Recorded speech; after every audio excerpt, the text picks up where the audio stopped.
danışsın.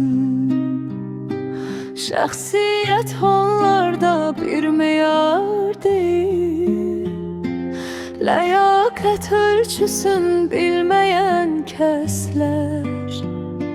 İstəməm şənimə xoş sözlər desin.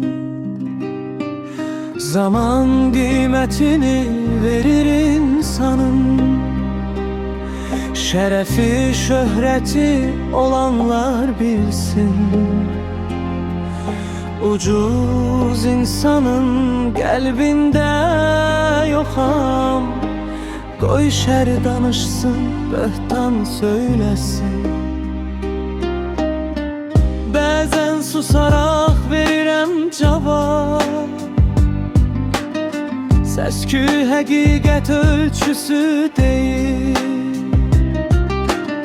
Aqilə sadəcə bir baxış yetər, qanmaza dastan de kifayət deyil. Nadanın tərifin sevməmişəm mən, bu şansı onlara verməmişəm mən. Haqqımda kişilər qoy fikir desin, zaman qiymətimi qoy özü versin. Vicdan bir ölçüdür, çəkisi çoxdur. Adam ucuz dilə düşməsin gərək. Şənimə düzülən saxta alqışlar ruhumu hörmətsiz etməsin gərək. Mən öz yolumdayam, səsim içimdə, adımla böyüdüm, sükutla varam.